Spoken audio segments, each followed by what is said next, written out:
नमस्कार, मैं हूं उत्कर्ष चतुर्वेदी। आप देख रहे हैं अमर उजाला और हमारी जो चुनावी कवरेज है, जो हमारा चुनावी रथ है, वो पहुंचा है मध्य प्रदेश के भिंड शहर में, भिंड जिले में। और एक बार फिर से मैं इस बात को कह सकता हूं कि अभी भी हम उस इलाके में हैं जिस इलाके से मध्य प्रदेश की सत्ता की सूरत बदली थी। इस इलाके में लगातार हम जैसा आपसे वादा कर रहे हैं कि अलग अलग शहरों में, अलग अलग विधानसभाओं में युवाओं से बात करेंगे, क्योंकि दो कारणों से ये बहुत महत्वपूर्ण हो जाते हैं। एक, ये मध्य प्रदेश और इस देश का भविष्य है। दूसरा, इनमें से कई ऐसे हैं जो पहली बार मतदान करने जा रहे हैं और जो पहले बार के वोटर होते हैं वो क्या सोच रखते हैं, उनके दिमाग में कौन से मुद्दे होते हैं, किन चीजों पर वो बात करना और अपने नेताओं से क्या अपेक्षा रखते हैं, ये जानना बेहद जरूरी और कई बार बेहद दिलचस्प हो जाता है। तो बिना किसी देरी के इस बातचीत को शुरू करूं। दोस्त, सबसे पहले अपना नाम बताइएगा और मुझे ये बताइएगा कि वोट डालने जब आप जाओगे, क्या मुद्दा है आपके दिमाग में जिस पर आपको लगता है कि मैं ये सोचूंगा और जहां मुझे दिख रहा है कि कोई प्रत्याशी, कोई उम्मीदवार इस बारे में बात कर रहा है तो मैं वहां वोट डालूं? देखिए, मेरा नाम इमरान खान है और जब हम वोट डालने जाते हैं तो उससे पहले हम ये सोचते हैं कि आज जिस स्थिति में हम हैं, वोट डालने के बाद अगले 5 साल उससे बेहतर स्थिति में हम पहुंचे। लेकिन जब से मैं छोटा था, अब लेकिन बड़ा हूं, तो इन 20 सालों में बहुत ज़्यादा बदलाव देखने को नहीं मिला है। और पैसा आता है, चला जाता है, लेकिन बदलाव जिस स्थिति में होना चाहिए उस स्थिति में बदलाव नहीं है। अब अपन जैसे हॉस्पिटल की बात ले लें तो विशाल बिल्डिंग है, बड़ी मतलब अच्छी खासी मशीनें भी आ गई हैं, लेकिन डॉक्टर्स की इतनी भारी कमी है कि कोई भी थोड़ा सा सीरियस पेशेंट चला जाए तो उसको तत्काल ग्वालियर रेफर किया जाता है। ये एक बहुत बड़ा मुद्दा है और कई मरीज ऐसे भी होते हैं जो रास्ते में ही अपनी जान गवा देते हैं। और रही बात पढ़ाई पर, आप आ जाएं शिक्षा पर, तो शिक्षा में यहाँ पर आदमी अगर चाहे वो केवल BA, BSc, इसके अलावा कुछ है ही नहीं। और ले देके कुछ बचता है तो LLB, इसके अलावा दूसरी कोई ऐसी डिग्री नहीं है जो यहाँ मौजूद होकर आदमी उसको हासिल कर सके। जितनी भी इंजीनियरिंग डिग्रियाँ हैं वो सारी भिंड से बाहर हो रही हैं। ठीक है, PSC की तैयारी आदमी करना चाहे तो वो उस स्तर पर नहीं कर पा रहा, बाकी छोटे मोटे कोचिंग क्लासेस में चला जाता है, लेकिन वो अपने मतलब मन जैसी PSC तैयारी नहीं कर पा रहा है। बीच में हमारे कलेक्टर साहब आए थे, इलैया राजा टी, तो उन्होंने एक संकल्प कोचिंग स्टार्ट की थी जो मुफ्त में युवाओं को अच्छी शिक्षा देने का काम कर रही थी। लेकिन आज के दौर में वो भी नहीं है। जो चूंकि क्या है कि यहाँ के जो जनप्रतिनिधि हैं उनका ध्यान शिक्षा, स्वास्थ्य इन पर है ही नहीं। उनका ध्यान जो है वो अपनी संपत्तियों को बढ़ाने में, ठीक है, बाकी जो है सो चल ही रहा है। और बहुत अच्छे से काफी सारे महत्वपूर्ण बातों को रखे। आपसे पूछूं, क्या है दिमाग में, कौन से मुद्दे हैं जिन पर बात करने जाएंगे, वोट डालने जाएंगे, या वो मुद्दे हैं भी कि नहीं है जमीन पर? मुद्दे तो बहुत हैं, लेकिन अब ना वोट हम तो बदलाव से देंगे और नया चेहरा हमारे बीच, नया विधायक चुनेंगे अपना, जो अभी राहुल सिंह कुशवाहा है। सबको देखा मैंने, 3 बार वोट डाला, हर विधायक को दिया, लेकिन जमीन पे कोई धरातल पे काम नहीं, विकास नहीं, शिक्षा की जरूरत नहीं, चाहे बच्चा पढ़ने के लिए कोई कॉलेज की यहाँ व्यवस्था नहीं, मेडिकल कॉलेज नहीं, एग्रीकल्चर कॉलेज नहीं, मूलभूत सुविधा। हम अगर इंटर वाले एग्रीकल्चर कराना चाहें तो हमारे यहाँ भिंड ग्वालियर में कोई कॉलेज नहीं है। इसलिए अपनी आप आंगली सोच राहुल सिंह कुशवाहा को वोट करें। ठीक है, आप तो उम्मीदवार का भी नाम बता रहे हैं, मैं मुद्दों पर वापस आता हूँ। आपने अपना नाम नहीं बताया। सत्यवीर यादव। ठीक है, सत्यवीर जी और इमरान ने भी जैसे बात कही, एक चीज जो कॉमन दिखाई दे रही है वो ये है कि अच्छे कॉलेज नहीं है, मतलब कॉलेज हैं तो शायद ग्रेजुएशन तक की बात है। क्या ये सच में एक ऐसा मुद्दा है जिस पर युवा चाहता है कि नेता बात करें, और क्या इस पर जमीन पर आपको लगता है कि बात होती भी है? निश्चित तौर पर हर युवा चाहता है कि रोजगार और शिक्षा के ऊपर बात हो, पर नहीं हो पाती है बात, क्योंकि आप जिस जिले में खड़े हैं वो भिंड जिला है। ये शुरुआत से हाथी रहा है। हाथी से मेरा तात्पर्य है कि इसके 2 दांत हैं, एक खाने के और एक दिखाने के। खाने के दांत जहां आप खड़े हैं वो, और दिखाने के दांत है जो मालनपुर, मतलब किसी काम का नहीं है वो। तो हम ये चाहते हैं जितने भी अभी तक के जो जनप्रतिनिधि यहाँ पे चुने गए हैं वो इसको हाथी ना बना के शेर बनाएं। यहाँ का युवा यहीं पढ़े, यहीं रोजगार पाए और यहीं रहे, पर ऐसा आज तक किसी ने किया नहीं है। तो हम चाहते हैं एज अ युवा होने के नाते हम चाहेंगे कि रोजगार और शिक्षा सबसे बड़ा मुद्दा और सबसे प्रबल मुद्दा होना चाहिए सरकार को चुनने के लिए और अपना वोट डालने के लिए। और ये बहुत सही बात है कि कहीं भी अगर आप बेसिक सुविधाएं दे देंगे तो वो जो आपने कहा कि वो अपने आप वो युवा मजबूत हो जाएगा। अपना नाम बता दीजिए। मेरा नाम है प्रियांशु यादव। ठीक है, प्रियांशु ने बात की, सत्यवीर ने बात की, इमरान ने बात की। क्या आपके पास भी यही मुद्दे हैं? आपको लगता है कि नहीं कुछ और भी ऐसा मुद्दा है जो अब तक बातचीत में नहीं आया, लेकिन बतौर युवा उसको मुद्दा होना चाहिए, उसको सियासी जमीन पर आना चाहिए, लेकिन आ नहीं पा रहा है? मेरा नाम शिवांश शर्मा है और बतौर युवा हमारे लिए सबसे बड़ा मुद्दा ये है कि जो यहाँ पर जितने भी युवा हैं, जितने भी विद्यार्थी हैं, उनके लिए सबसे पहले तो शिक्षा की प्राथमिक व्यवस्था होनी चाहिए। अब अपन बात करते हैं पूरे मध्य प्रदेश की, तो पूरे मध्य प्रदेश में 80% ऐसे सरकारी कॉलेजेस जिनमें स्थायी प्राचार्य नहीं है। सबको चार्ज मिल रहे हैं, चार्ज मिलने वाले जितने समय के लिए चार्ज मिलता है, फंड आता है, जन भागीदारी का पैसा आता है, खा जाते हैं। तो कहीं ना कहीं कटौती हुई छात्रों के सुविधाओं में। अब दूसरी बात अपन बात करते हैं, भिंड जो शहर है, शहर में 90% जितना भी शहरी इलाका है, इसमें दुकानें हैं, सब व्यापारियों की हैं। अब शहर में रहने के लिए सबसे बड़ा मुद्दा है शांति का मुद्दा। ऐसा प्रतिनिधि होना चाहिए जिसको जब वो शासन में रहे तो शहर में शांति रहे। दूसरी बात, अपन बात करते हैं शांति की, इससे पहले अपन मध्य प्रदेश की वर्तमान स्थिति में बात करें तो जो भाजपा सरकार है, भारत में चुनिंदा मुख्य सबसे ज्यादा आपराधिक मामले दर्ज जिस राज्य में हुए हैं, मध्य प्रदेश में भाजपा सरकार में हुए। किसानों पे गोलियां इनने चलवाई, आदिवासियों के खिलाफ अत्याचार ये कर रहे हैं, जो शिक्षा व्यवस्था है इसके बजट में कटौती कर दी। टोटली शिवराज सिंह लूट रहे हैं, 20 साल से उन्होंने कुछ नहीं किया, हर प्रकार से अपनी जेबें भरने में लगे हैं, हर प्रकार का घोटाला सामने आ रहा है। अपन बात करें व्यापम घोटाले की, अपन बात करें मिड डे मील घोटाले की, बच्चों के दलिए का रोटी का पैसा खा गए, इतने भूखे लोग हैं। तो हम तो ये कहेंगे इनकी नफरती बातों में ना आए। एक शेर है छोटा सा कि हमको बांट करके हुकूमत करने की हसरत बड़ी मुश्किल से निकलेगी, कलेजा चीर देगी जो बद्दुआ दिल से निकलेगी। तो हम तो कहेंगे लोगों को बांटने की राजनीति ना करके लोगों को एक माला जैसे होती है, उसमें कई प्रकार के मोती पिरोए जाते हैं, तो लोगों को पिरो के चलने की ऐसी कोई विचारधारा है जो कांग्रेस है। और इस बार बदलाव का दौर है, तो सभी लोग प्रयास कर रहे हैं इस सरकार को बदलने और नया। आप सभी अपनी अपनी पसंद बता रहे हैं, आपके पास भी आता हूं, लेकिन एक बात बहुत अच्छी आपने कही, वो थी कि स्कूलों में किस तरीके से टीचर हैं नहीं हैं, उस सवाल की। आप लोग सब पढ़कर आए होंगे, ये बताइए स्कूलों की क्या हालत है? क्योंकि उन्होंने मेरे को अभी एक बात उठाई, उन्होंने कहा कि स्कूलों में टीचर तो नहीं आते, लेकिन बच्चों को कहा जाता है पढ़ लो, तो बिना टीचर के कैसे पढ़ेंगे? और शिक्षा एक बड़ा मुद्दा है। बतौर युवा आपको लगता है कौन सा बड़ा मुद्दा है जो युवाओं का है, और नहीं तो उस पर नहीं बात करते?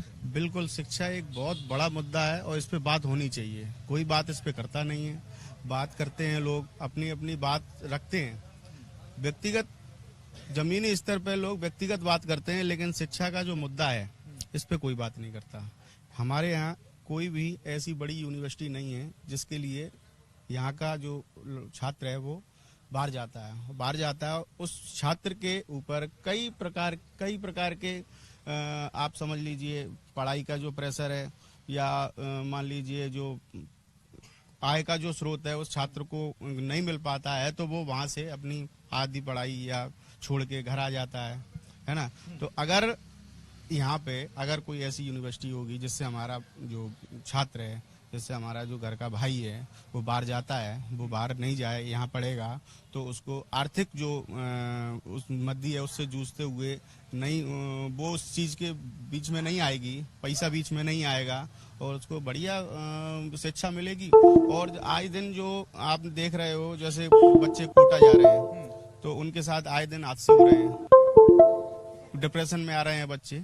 तो ये सारी चीजों पे अंकुश लगेगा। अगर इस चीज के लिए अगर सोचे सरकार तो ये बहुत अच्छा रहेगा। ठीक है, बहुत देर से हम लोगों की बात सुनी, आपने अपना नाम नहीं बताया? प्रदीप सिंह भदौरिया। ठीक है, बहुत देर से बातें सुनी, अपना नाम बताइए और बताइए कि एक बात आप मुझसे कहना चाह रहे थे क्या?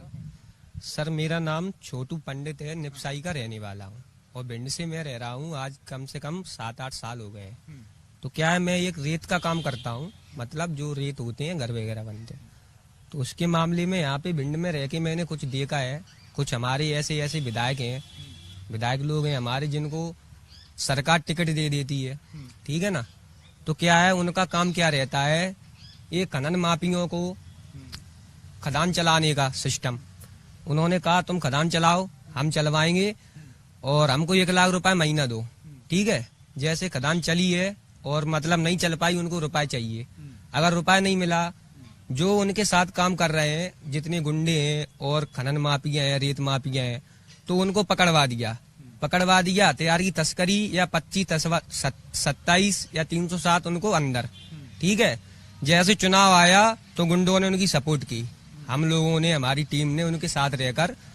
तो क्या है, जैसे ही उनका विकास हुआ तो थोड़ा हम लोगों ने अपना काम काम नहीं होने पर केस लगवा के अंदर।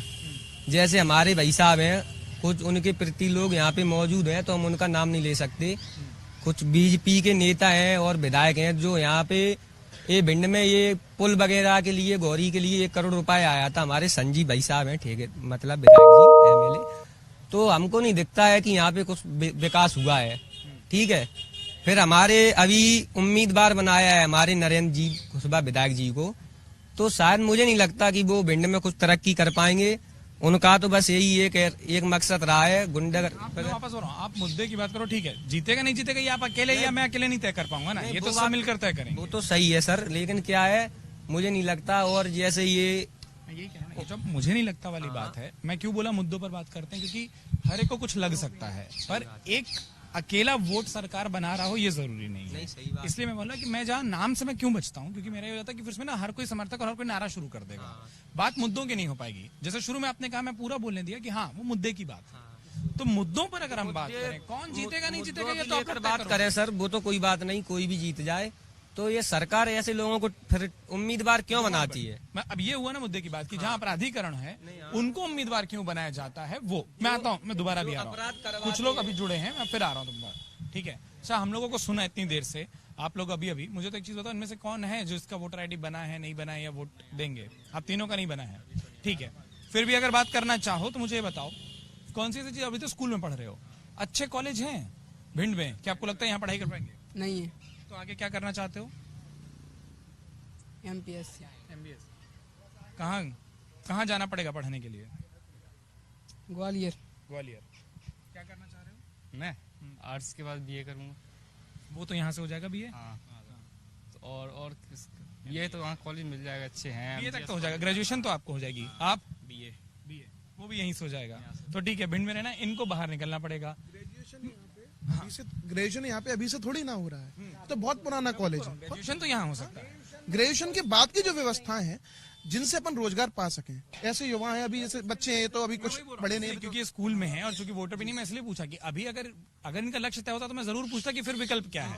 वहां जैसे पहले ने कहा ना कि कम से कम ग्वालियर जाना पड़ेगा, वो संकट दिख रहा है। आपसे बात नहीं हो पाई, ये बताइए क्या मुद्दा दिखाई दे रहा है? और जो आप लोग मुद्दा कह रहे हैं, मैं वापस बोल रहा हूँ, ये मुद्दे बहुत वाजिब हैं, पर क्या ये जमीन में दिख भी रहे हैं कि इस पर बात हो और इस पर चुनाव हो, ऐसा दिखता है? अपना नाम ही बता दें। नीरज यादव है, उमरी से हूँ मैं। तो मैंने ये बोला है सर जी, जैसे उमरी में मास्टर लोग आते हैं पढ़ाने के लिए, तो 2 आ गए, 4 साइन करके अपने निकल गए सर जी। और उसके बाद एक प्रिंसिपल है वहाँ पर, तोमर साहब जी रहेंगे, तो वो मकान, वो स्कूल बनवाते हैं, तो बोल दिया इसमें इतना पैसा लग गया है। ऐसा नहीं होता, बच्चों से आप पैसे ले रहे हैं इसके लिए हैं, आप स्कूल में नहीं आते, टीचर नहीं आते, ठीक है। और मेडिकल की व्यवस्था जो पशुओं वाली है उसमें डॉक्टर नहीं आते। 2-4 दिन में 1 दिन आ गए, साइन भर गए 8-10 दिन के लिए, ऐसा होता है सर जी। है तो क्या का क्षेत्र इस पर मैं वही बोल रहा हूँ, आपने मुद्दा वाजिब उठाया। जो मेरा दूसरा सवाल है और जो मैं आप सबसे करना चाहता हूँ वो ये कि जो मुद्दे आप लोगों ने उठाए हैं, राजनेता इन मुद्दों पर बात करते आपको दिखते हैं, या ये चुनावी मुद्दा नहीं है? अभी कुछ बोलेंगे, फिर नहीं बोलेंगे, उसके बाद अभी बोल देंगे ये काम करवा देंगे, वो काम करवा देंगे, कुछ नहीं होगा। हाँ, और जो कि दिल्ली युवाओं के मुद्दे, वही वाली बात, घोषणा पत्र में छपते हैं, भाषणों में होते हैं, जमीन पर होते हैं क्या 5 साल तक? जमीन पर होते अगर तो हम लोग यहाँ पे थोड़ी ना खड़े होते, हम लोग कहीं जॉब कर रहे होते, अपनी आर्थिक व्यवस्था को मजबूत कर रहे होते। ये सब तो बिल्कुल नाकाम बातें हैं जिसका अभी तक कोई भी धरातल पे कार्य नहीं हुआ। शिक्षा कर्मी की 2017-18 में जगह निकली थी, उनको पास कर दिया, रिजल्ट घोषित कर दिया, अभी तक उनकी पोस्टिंग नहीं दी। अभी पटवारी घोटाला, मध्य प्रदेश में जो पटवारी घोटाला हुआ, हमारे ग्वालियर NRI कॉलेज उसमें टॉप नंबर पे था, जिसकी छात्रा जिसने टॉप किया उसको मध्य प्रदेश की भूगोलिक स्थिति के बारे में कोई जानकारी नहीं है और उसने टॉप कर दिया। कैसे? सीधे सीधे भ्रष्टाचार ही तो है। भ्रष्टाचार, जब ऐसे लोग को रोजगार मिलेगा तो जो पढ़ने वाले छात्र हैं, जो अपने परिवार को आगे लेके जाना चाहते हैं, उनका कहीं ना कहीं उनका मनोबल टूटेगा, उनके परिवार की आर्थिक स्थिति कम होगी, कहीं ना कहीं डिप्रेशन का शिकार होंगे। तो जो आत्महत्या की स्थिति बढ़ रही है युवाओं में, वो ऐसी बढ़ती रहेगी। सरकार को इसके लिए वाजिब कदम उठाने चाहिए, केवल बातों से काम नहीं चलेगा। और ये बात सही है कि उम्मीदवार कोई भी हो, ऐसी जो दिक्कतें, और खासतौर पर ये जो परीक्षाएं ना होना समय पर, या हो जाना तो परिणाम ना हो, परिणाम आना तो उनका अदालतों में लटक जाना, क्योंकि चुनौतियां और उसमें कई सारी आपत्तियां। आपसे बात नहीं हो पाई थी, अपना नाम बता दें और साथ में ये बता दें कि कौन सा ऐसा मुद्दा, और खासतौर पर ये परीक्षाओं का और परीक्षाओं के से रोजगार मिलने तक की जो प्रक्रिया में देरी है, ये कितना परेशानी वाली बात है? मेरा नाम नितिन दीक्षित है और मैं एक वैसे ही प्राइवेट शिक्षक हूँ। और जैसा कि आपने बताया, परीक्षाओं में डिले होना, ना निकलना, जो गांव से बच्चे आते हैं, शहरों में तैयारी करने के लिए जाते हैं, अनेकों इंस्टीट्यूट में पैसा खर्च करते हैं, वहां पर रहते हैं, फिर उसके बाद जो रिजल्ट आए उसके बाद पता चलता है कि परिणाम क्या आया, कि ऐसे लोग चुने गए, जैसे अभी हमारे बच्चे ने बोला कि किस प्रकार से लोग चुने जाते हैं, इन्हें जिन्हें कुछ भी नॉलेज नहीं, वो टॉप कर रहे हैं एग्जाम में। ये तो खिलवाड़ है ना, उन युवाओं के साथ साफ साफ खिलवाड़ है। और ये रिस्पॉन्सिबिलिटी गवर्नमेंट की होती है। उसके बाद यूथ एकत्रित होकर उसको उठाता है मुद्दों को, फिर भी नहीं सुना जाता, वो उल्टे उनके साथ प्रताड़ित और रोते हैं। मतलब जो पहले से प्रताड़ित हैं उन्हें गवर्नमेंट भी प्रताड़ित कर रही है, मार के, केसेस लगा के। और बहुत बुरी स्थिति है मध्य प्रदेश में। बीजेपी की सरकार ने 20 सालों में दोहन कर रखा है, लोगों को परेशान कर रखा है। और भिंड का तो बात की जाए तो भिंड में विकास के नाम पर हर विधायक कहता है मैंने सड़क बनवा दी। इट इज अ फाउंडेशन, ये बेसिक, ये डेवलपमेंट का फर्स्ट स्टेप है। हम 70-75 साल देश को आजाद हुए हो गए, भिंड को लगभग 70 के समथिंग, 65 के समथिंग जिला हुए बने हो गए हैं। हम सड़कों की बात कर रहे हैं, मेडिकल कॉलेज की बात नहीं करता है, यहाँ पर रोजगार की बात नहीं करता है। यहाँ की सबसे बड़ी समस्या है पलायन समस्या है। एजुकेशन क्षेत्र में देख लीजिए, लोग आफ्टर 12th या 10th पर बाद चले जाते हैं। यहाँ पर 10th के बाद लोग रोजगार के लिए चले जाते हैं। स्किल्ड ना तो कोई यहाँ का ना कोई विधायक कोई काम नहीं करता। आप गौरी देख रहे हो, सिर्फ एक सड़क का विकास की बात की जाती है कि मैंने सेल्फी पॉइंट बना दी है, सड़क बना दी। इसके उधर चली जाइए बीटीआई की साइड, आप देख लीजिए गांव से बदतर सड़क है, बस से बदतर। मतलब गांव का लिविंग स्टैंडर्ड इससे हाई है, इस जिले से हाई है। हम जब छोटे थे, पढ़ते थे, मध्य प्रदेश का सबसे छोटा जिला दतिया है और वो यहाँ से लाख गुना डेवलप्ड है। और यहाँ पर लोग सिर्फ राजनीतिक मुद्दे क्या करते हैं, आगे जाति पाति पे चुनाव होता है, ये मेन इशू है। यहाँ पे रियल इशूज पे चुनाव होते ही नहीं है। रियल इशूज यहाँ की जनता ही नहीं चाहती उठाई जाए और यहाँ पर जाति पाति पे ही वोट पड़ते हैं। रियल इशूज पे बात हो ना तो यहाँ पर रोजगार भी हो, अच्छी शिक्षा भी हो। जैसे शिक्षा की बात हो रही है, आप सरकारी टीचर के बारे में बात कर रहे हैं। सरकारी टीचर कोई स्कूलों में नहीं जाता है ना, स्कूल में नहीं जाता। आप देख लीजिए ना, यहाँ का बेसिक जो रोजगार है वो है रेत खदान को डेवलप करना। और जो अभी बच्चे ने बताया कि उनके ही गुरखे होते हैं और उन्हें हर महीने पैसे जाता है, उनके गुरखे हैं और वही चुनाव में फिर अपराध की तरह वो करेंगे, उनसे कोई पुलिस भी इंटरफेयर नहीं कर सकती है। यहाँ का बिल्कुल हर तरीके से। दो महत्वपूर्ण बिंदु जो आपने उठाए, एक पर मैं आपसे रिएक्शन चाहूंगा। एक, इन्होंने कहा कि युवा यहाँ से पलायन करने को मजबूर हो जाता है, बाहर जाने के लिए मजबूर होता है, चाहे रोजगार की बात हो चाहे पढ़ाई की। उससे बड़ी बात, और ये मुझे मैं जोड़ लेता हूँ, मैं सबके पास आ जाऊंगा, उस समय की दिक्कत नहीं है। अब जो दूसरी बात है वो ये कि तमाम परीक्षाएं, और ये सिर्फ एक तो उदाहरण आप लोगों ने दिया जो आप लोग देख रहे हैं अपने इलाके में पटवारी परीक्षा की बात पर, ये हर राज्य में ये दिक्कत है। इस पर युवा आक्रोशित होते हैं, लेकिन सिर्फ वो जो परीक्षार्थी होते हैं, बाकी लोग क्यों नहीं एक साथ जुटते और ये बोलते कि कम से कम टाइम बाउंड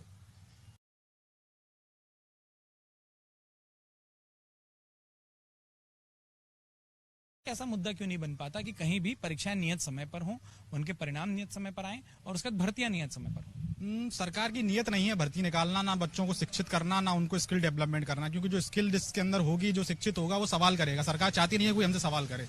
जब सवाल करेगा तो उसके जवाब देने पड़ेंगे। सरकार के पास कोई जवाब नहीं है क्योंकि नीतियां ऐसी हैं। तो जब सवाल ही नहीं होंगे तो जवाब क्या होंगे? तो सवाल ही नहीं करने पैदा होने दो।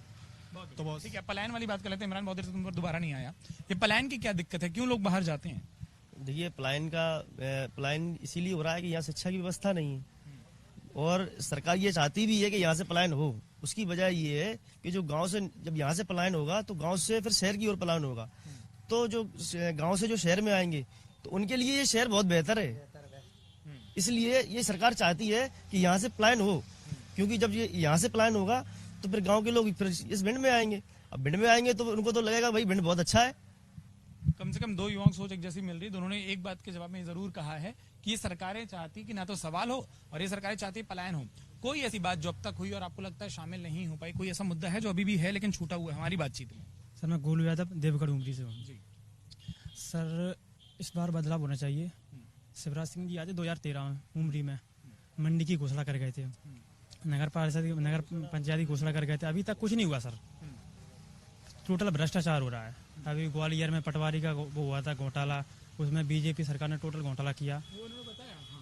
और अपने वो कॉलेज भिंड विधायक संजीव सिंह जी का था, बहुत घोटाला करे। मैं तो ये चाहता हूँ कि बदलाव होना चाहिए, जरूरी है। ठीक है, मैं आपसे एक बात कहना चाहता हूँ। घोषणा की बात हुई तो शिवराज सिंह चौहान जी को लगभग 18 वर्ष हो गए और 18 साल में मैं समझता हूँ लगभग 5000 दिन उन्होंने शासन किया होगा इस मध्य प्रदेश पे, तो 5000 दिन में सुनने में ऐसा आता है जो सरकारी आंकड़ों के हिसाब से लगभग 25,000 से ज्यादा योजनाएं वो लॉन्च कर चुके हैं। आपको जमीन पर नहीं दिखती हैं। ठीक है, आपसे बात नहीं हो पाई थी, क्या ऐसा चीज है जो आपको लगता है कि जब आप वोट देने जाएंगे बतौर युवा और ईमानदारी से जब आप वोट दे रहे होंगे तो दिमाग में आएगा कि ये वाला वादा इस प्रत्याशी ने किया है, ये मुद्दा छुआ है, इसलिए मैं वोट दूंगा, या मुद्दों पर सिर्फ बात होती है, वोट नहीं होता?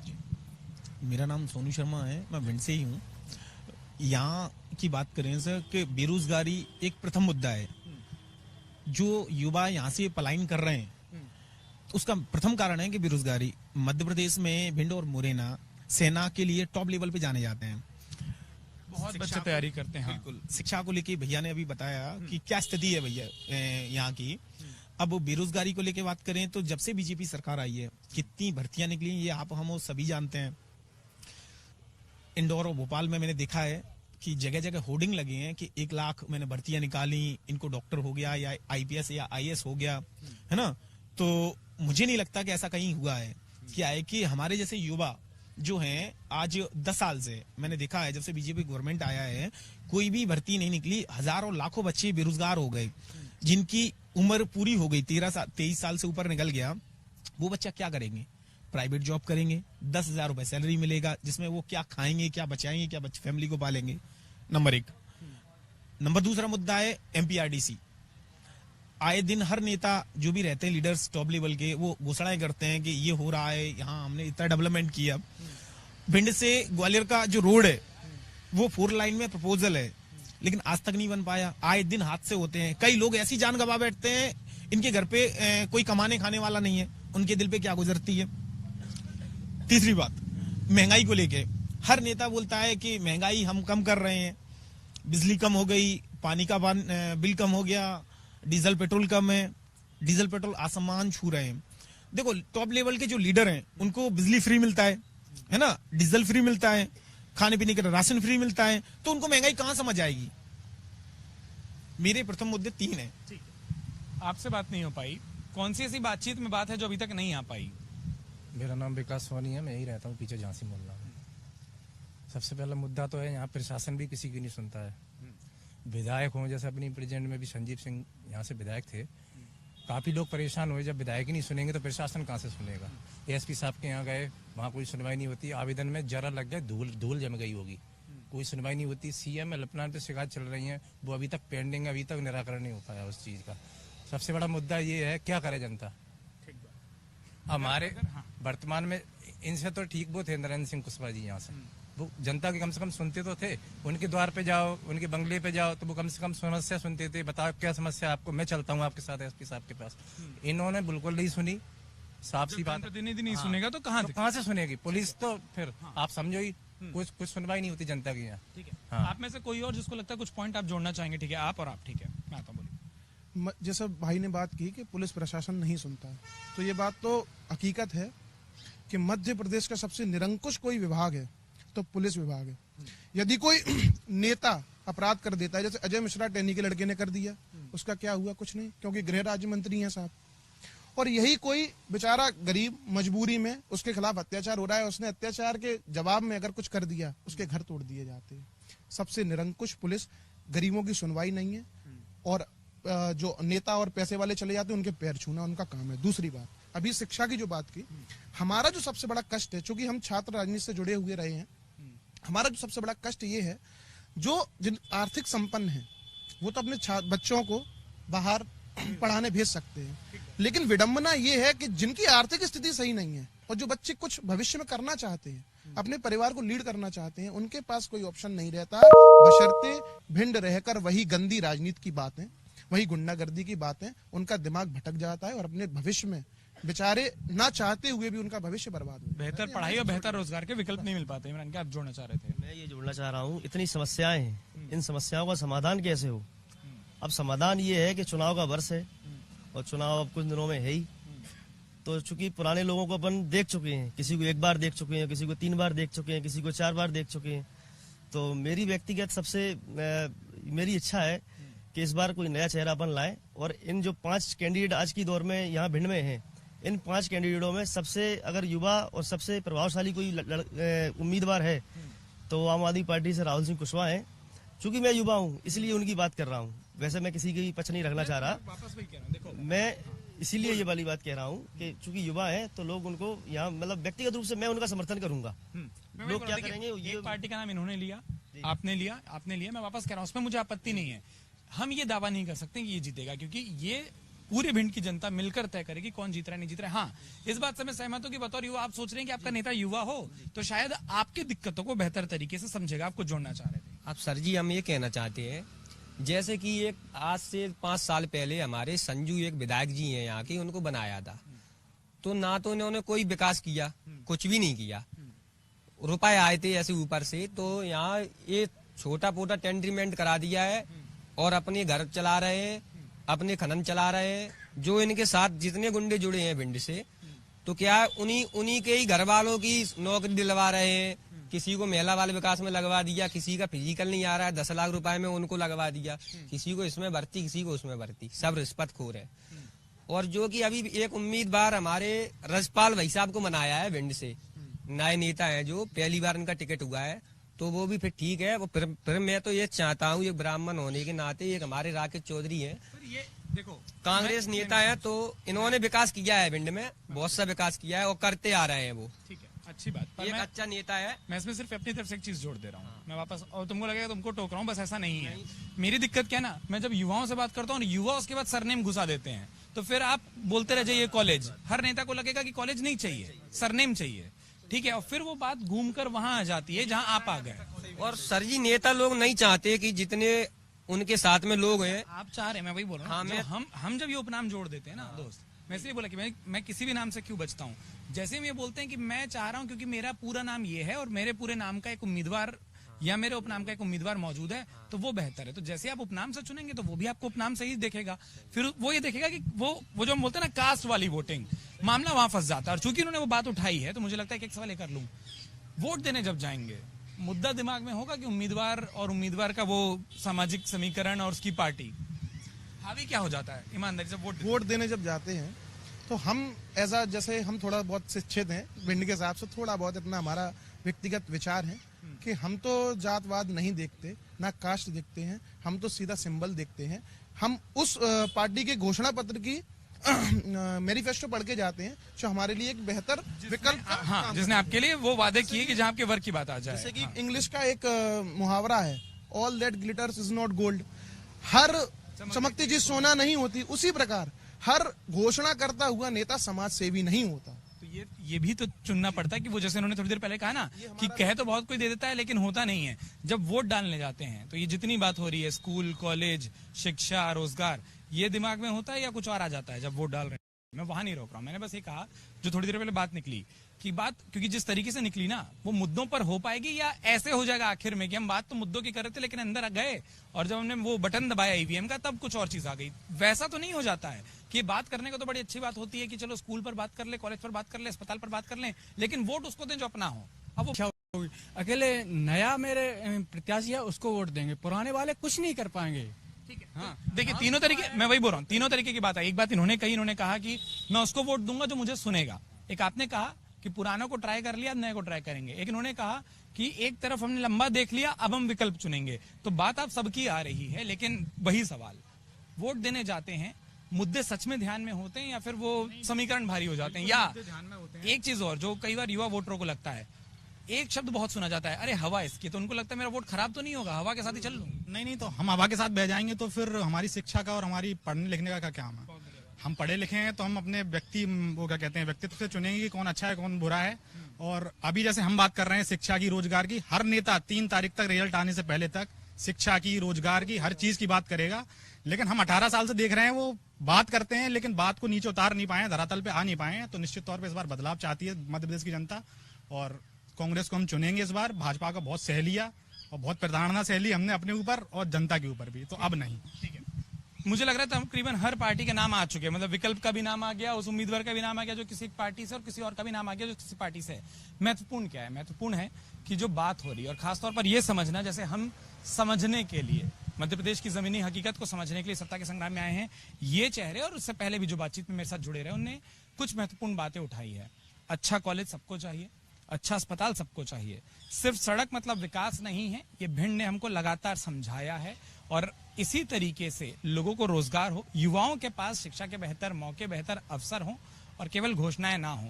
बाकी एक चीज जो इन सब ने कही है, मैं भी आपसे अपील ये कर सकता हूं कि अपना वोट जरूर दीजिएगा, किसी को भी दीजिएगा, लेकिन वोट जरूर दीजिएगा, क्योंकि वही आपकी लोकतांत्रिक ताकत है जिससे आप किसी भी सत्ता के समीकरण को बदलने में, मजबूत बनाने में, दोनों ही विकल्पों में अपना सहयोग कर सकते हैं। तो वोट जरूर दीजिए, ये अपील अमर उजाला की आपसे है। सत्ता का संग्राम लगातार हमारी कवरेज जारी रहेगी और जितने मुद्दे उठे हैं शाम को बात होगी उन सियासतदानों से जो कि इस पर मेहनत करेंगे और खूब सारी मेहनत करेंगे। फिलहाल आप देख रहे थे अमर उजाला की खास चर्चा।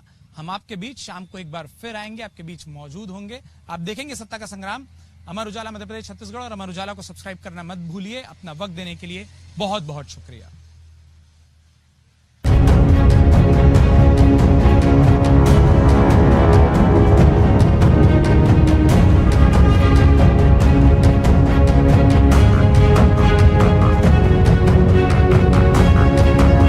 अमर उजाला अब आपके टीवी पर भी।